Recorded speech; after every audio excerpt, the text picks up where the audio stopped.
اور دوسرے جو بیٹھ کے کلیپ کریں پیچھے تالیاں بجائیں کہ ہونے دو، خیر کون سا اپنا ہے، ہونے دو، اسی قابل ہیں یہ چیز ایک سازش کے طریقے یعنی کہ طور پہ دشمن نے، باطل نے، کفر نے یہ سازش کی. کیونکہ اتحاد، تاریخ اٹھا کے ہم ماضی دیکھ لیں کہ اتحاد جب تک مسلمانوں میں ہوگا، ہمارا باطل جانتا ہے ان کو دنیا کی کوئی طاقت جو ہے وہ شکست نہیں دے سکتی. پارٹیشنوں میں بانٹ دو ان کو اور پھر جس طرح مرضی ان کو کاٹتے رہو، چھانٹتے رہو، یہ کبھی بھی آپ کا کچھ نہیں بگاڑ سکیں گے. سو یہ کیا اور ہوا، اور اس کا شکار ان کا اعلی کار ممبر رسول اور اس کے اوپر بیٹھنے والے علماء جو ہیں، جنہوں نے غلط پھر یعنی جہاں پہ اسلام بیان کرنا تھا وہاں انہوں نے مسائل، مسلک اور مسائل کو بیان کر کر کے عوام کو ذہنی طور پہ ان کی مینٹیلٹی کو اس لیول کے اوپر لے آئے. اور آپ دیکھیں کہ دینی طور پہ تینوں مسالک میں کوئی بھی جماعت عملی طور پہ جب بھی میدان میں اترے گی، مار پڑے گی، پھینٹی پڑے گی. ایسے ایشوز، ایسے مسائل کہ جن کا مسالک سے کسی بھی قسم کا کوئی تعلق نہیں، نہ وہ دیوبندیوں کے، نہ وہ اہل حدیثوں کے، نہ وہ بریلویوں کے، وہ ساری دنیا کے سارے مسلمانوں کے. ختم نبوت والا مسئلہ کیا دیوبندیوں کا ہے یا علامہ مولانا حضرت خادم حسین رضوی دامت برکاتہم ان کا ہے؟ تحریک لبیک والوں کا ہے؟ اہل حدیثوں کا ہے؟ کسی ایک خاص کمیونٹی کا ہے؟ ساری امت مسلم کا ہے. اور اس میں جو بھی لیڈ کرے، جب بھی جو نکلے، ہمارا فرض بنتا ہے ہم اس کے ساتھ مل جائیں اور باہر نکلیں. لیکن آپ دیکھیں کہ علامہ خادم حسین رضوی صاحب جو ہیں، کتنی فیصد عوام جو ہے وہ ان کے ساتھ نکلی، اور پھر ان کے ساتھ کیا کیا گیا، کیسے ان کے کارکنان کو شہید کیا گیا. ان کی فیملی کے 90 100 سال کے بزرگ جو ہیں انہیں 100 سوا سال کی سزائیں سنا دی گئی ہیں، جیلیں بھر دی گئی ہیں. مجھے بتائیں کتنے لوگ دوسرے اہل حدیث اور دیوبندی حضرات یہ اٹھ کے انہوں نے ان کا ساتھ دیا، آواز ملائی، بلکہ دشمن کے ساتھ مل کے ان کی کریکٹر اسیسینیشن، کردار کشی میں لگے رہے کہ یہ منافق، پیسے کھا لیے رانا ثنا سے، ان کی میٹنگ اور سارا کچھ اس طرح کی باتیں کرتے رہے. یہ ان کا تھا ایشو.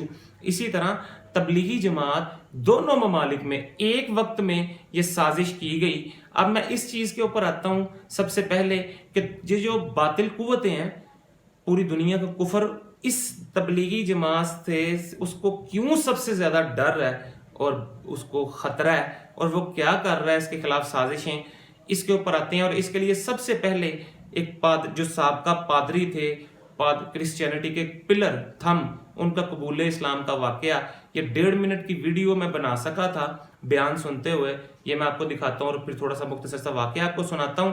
انشاءاللہ اس کے بعد اپنی ویڈیو کا اختتام کریں گے. آئیں پہلے یہ چھوٹا سا ایک کلپ آپ دیکھیں اور اس کے بعد بات کرتے ہیں. Se alguém disser que você não vai conseguir, se alguém disser que o Jamaat não é para você, se alguém disser que é muito difícil, faça doar, coloque na mão de Allah o supernatal e acredite, porque Deus faz diferente do homem. تو خود مسلمان یا آپ کے قریب لوگ آپ کے خلاف جائیں گے کہ یہ کام تیرے لیے نہیں ہے، آپ اللہ تعالیٰ کے راستے میں نکل نہیں سکتے، تو آپ اللہ کی طرف متوجہ ہو کر دعا کرو کہ یا اللہ مجھے قبول کر دے.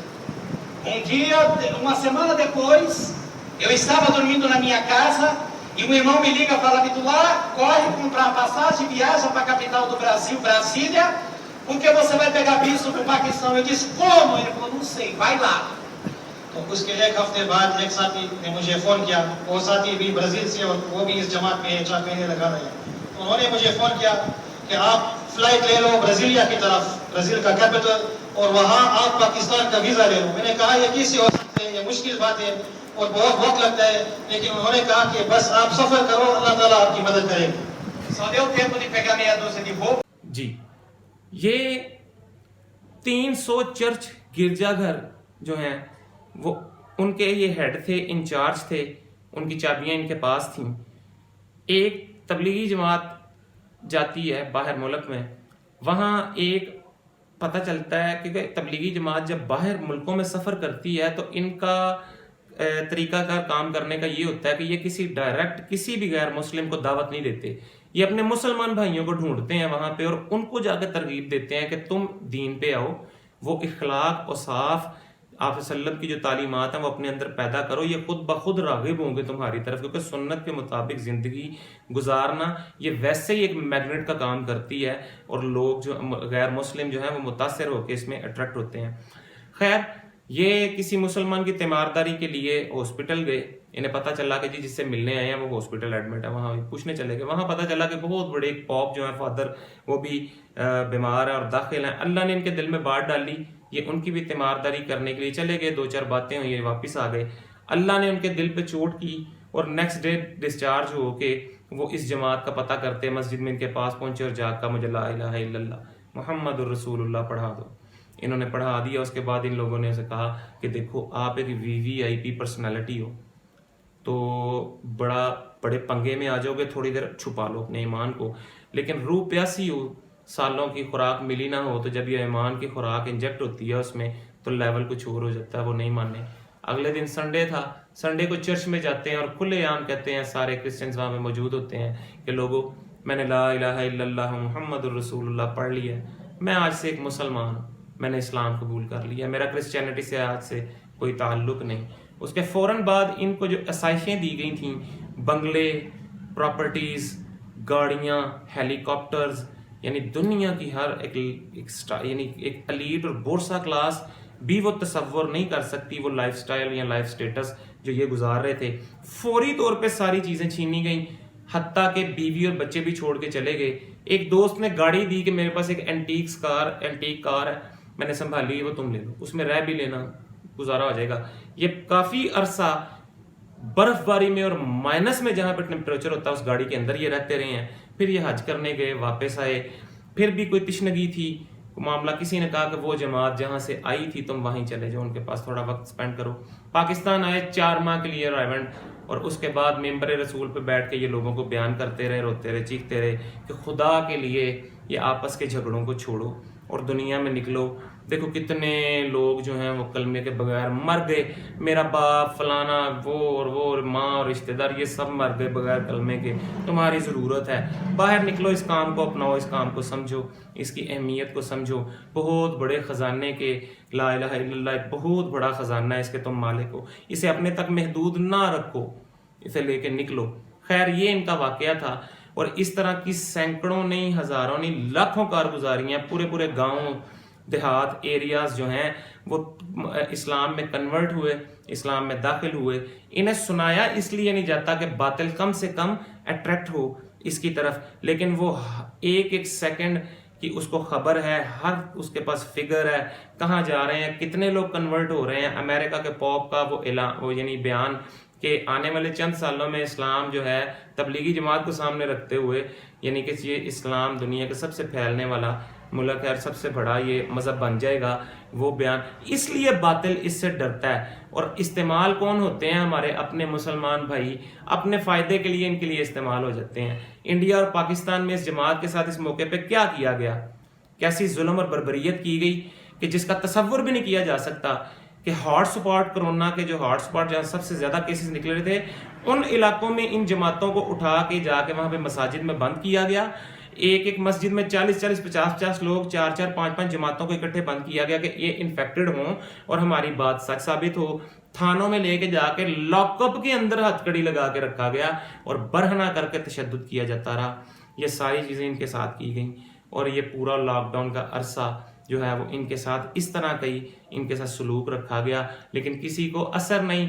بے شک وہ ختم نبوت کے لیے علامہ خادم حسین رضوی صاحب میدان میں نکلیں, یا تبلیغی جماعت جو ساری دنیا کے اندر سرگرم ہے, یا اپنی اخلاص کے ساتھ اپنے جان مال وقت کے ساتھ اللہ کے لیے کام کر رہے ہیں, اور ساری دنیا کے اندر ایک پازیٹیو چہرہ اسلام کا اور مسلمان کا جو پیش کر رہا ہے, تو وہ یہ جماعت ہے کہ جس کے بارے میں یہ کہنا چاہتا ہوں فواد چودھری صاحب کو کہ جن ایئرپورٹس پہ آپ کو ننگا کر کے برہنہ کر کے آپ کی تلاشی لی جاتی ہے, اور ایز اے مسلمان اور ایز اے پاکستانی پولیٹیشین آپ کو 10 گھنٹے ذلیل کیا جاتا ہے نا, ان ایئرپورٹس پہ غیر مسلم یعنی جو کچھ افراد یعنی غیر مسلموں کا اس جماعت کے بارے میں ویو یہ ہے کہ غیر مسلم انچارج جو ہے پورے ایئرپورٹ کی, وہ وزٹ پہ نکلتی اور ان جماعت کو دیکھ کے تو وہ کہتی ہے کہ انہیں کیوں بٹھایا ہے, وہ بتاتے ہیں خیر وہ کہتی ہے انہیں انٹری دو, جلدی کرو. یہ تو بڑے زبردست لوگ ہیں, پیس کا پرچار کرتے ہیں, امن کا پرچار کرتے ہیں, بڑی اچھی باتیں یہ لوگ یہ معاشرے میں پھیلاتے ہیں. یہ ان کے ویوز ہیں اور آپ کا یہ ویو. اب میرے دوستو اس موقع پہ ایک چیز میں آپ کو بتاؤں, انہوں نے بیان دیا کہ دینی طبقے کی وجہ سے کرونا پھیلا ہے. بعد میں انہیں ریئلائز ہوا کہ یہ کیا ہو گیا. چاروں طرف سے جوتیاں، ملامتیں، ٹھڈے اور لانتیں، تھپڑ پڑنے جب شروع ہوئے کہ دیوبند، بریلوی اور اہل حدیث ساری طرف سے کہ یہ کیا ایک پلیٹ فارم پہ اکٹھا کر رہے ہو، یہ کیسی سٹیٹمنٹ دے دی تم نے. پھر انہوں نے کیا کیا کہ وہ ایسا ٹارگٹ ڈھونڈو، کو ایسا کام کرو کہ باقی سبھی آرام سے بیٹھ جائیں، ایک جو ہوگا اس کو کر لیں گے.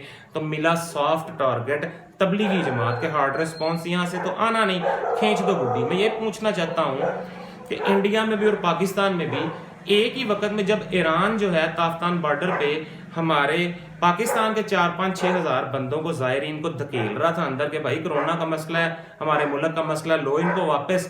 آپ نے کیوں بارڈر کے اوپر کوارنٹائن انہیں نہیں کیا؟ اور جس شخصیت نے ان کو اپنا روب اور اپنی اپروچ کے ساتھ ان کو انٹری دی، اس کو اب تک پوچھا کیوں نہیں آپ نے؟ یہ تو اس وقت ملک برداشت نہیں کرتا کسی قسم کی خانہ جنگی، ورنہ بتایا جاتا اس چیز کو کہ یہ وائرس کن کی وجہ سے پھیلا ہے اور کس بندے نے کردار ادا کیا کہ 4-5 ہزار بندے کو، کہ جن میں میجورٹی دوسرے ممالک کہہ رہے ہیں کہ زیادہ تھی کرونا کے انفیکٹڈ لوگوں کی، انہیں آپ نے پورے ملک میں پھیلا دیا. ادھر بھی اور انڈیا میں بھی ایسے کیا. اور بعد میں کیا کہہ دیا؟ انڈیا میں آواز لگی مسلمان، بعد میں کنورٹ کیا اس کو تبلیغی جماعت پہ. سیم یہاں پہ پاکستان میں پہلے دیندار طبقہ، جب جوتیاں پڑیں تو پھر تبلیغی جماعت کے اوپر آ گئے. تو میں یہ کہنا چاہتا ہوں کہ آپ لوگ چاہتے کیا ہو؟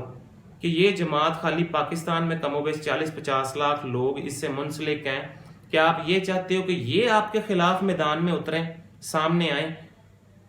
اور ایک بات میں آپ کو بتا دوں، اس جماعت نے بے شک آج تک ایسا کچھ کیا نہیں، لیکن جو آپ کر رہے ہیں مجبور کر رہے ہیں. اور اگر یہ جماعت آپ کے خلاف کبھی باہر نکلی تو پروٹیسٹ، دھرنا، احتجاج کیا ہوتا ہے وہ تاریخ میں پہلی مرتبہ فیل کریں گے اور آپ کو چھپنے کی جگہ نہیں ملے گی. اس لیے شرم کریں اور کچھ غیرت کھائیں. اسلامی ملک کے اسلامی حکمران ہو آپ. میں تو کہتا ہوں ان لوگوں کے ختنے چیک کرنے چاہیے. مسلم ہیں بھی ہیں، یہ نہیں ہے. تو اس موقع پہ جو ہے میں اپنے دوستوں سے بھی گزارش کروں گا کہ فرقہ واریت سے، مسالک کی بیس سے ہٹ کے سوچو کہ ہمارا دشمن چاہتا کیا ہے، اس کا ٹارگٹ کیا ہے، اور اس کا پھر بندوبست ہم لوگ کیسے کریں گے. خدا کے لیے ان مسائل پہ مت ایک دوسرے سے جھگڑو. اپنے عقیدے پہ، اپنے مسلک پہ، اپنے مسائل پہ مضبوطی سے قائم رہو. کوئی ہلا نہ سکے آپ کو. لیکن دوسروں کے لیے نفرت، بغض اور کینہ نہیں رکھو. یہ سمجھنا ہمیں چھوڑنا پڑے گا کہ یہ جو کٹ رہا ہے، مر رہا ہے، آج اس کی باری کل میری باری. یہ تو پارٹیشن کر کے وقفے سے مار رہا ہے دشمن ہمیں. اس لیے میرے دوستو، ایک پلیٹ فارم پہ ہمیں اکٹھے ہونا ہے. ہمیں اگر پاکستان کی، اسلام کی، ایمان کی، ہمیں ان ساری چیزوں کی حفاظت کرنی ہے، ان کی باؤنڈریز کو قائم رکھنا ہے، تو ہمیں ایک ہونا پڑے گا. ورنہ پھر جب تک ایک نہیں ہوتے، جوتیاں کھاتے چلے جاؤ اور پھینٹی کھاتے چلے جاؤ، اور یعنی اللہ کو اس چیز کی پرواہ نہیں ہے. پھر اللہ کو بھی نہیں ہے کہ ہمارا خون پھر کوئی اپنا بہاتا ہے یا کوئی غیر بہاتا ہے. پھر مالک، خالق، رازق کو بھی اس چیز کی پرواہ نہیں. اکٹھے ہوں. اگر سمجھیں کہ یہ ویڈیو کچھ آپ کو لگے کہ اسے شیئر کرنا چاہیے تو ضرور کیا کریں. اور کومنٹس باکس پلیز اس میں تنقید بھی بے شک کیا کریں، تنقید برائے اصلاح کہ یہ میری غلطی ہے. میں اپنی غلطی کو کھلے دل ایڈمٹ کروں گا اور میں اس کو ٹھیک کرنے کی کوشش کروں گا. اور آپ کے کمنٹس کی صورت میں مجھے پتہ چلے گا کہ میرا ٹریک ٹھیک ہے یا نہیں ہے، یا میں ٹھیک جا رہا ہوں یا نہیں جا رہا. اس لیے اللہ پاک مجھے اور آپ کو، ہم سب کو، ایک تو یہ کہ ہر طرح کی آزمائش اور بیماریوں سے محفوظ فرمائے، اور دوسرا سمجھنے، عمل کرنے اور دوسروں تک پہنچانے کی اللہ پاک ہمیں توفیق عطا فرمائے، اپنا کردار ادا کریں اس چیز میں. نیکسٹ ویڈیو کسی نئے ایشو کے ساتھ پھر ملیں گے. تب تک کے لیے ٹیک کیئر. اللہ نگہبان. اللہ حافظ. السلام علیکم.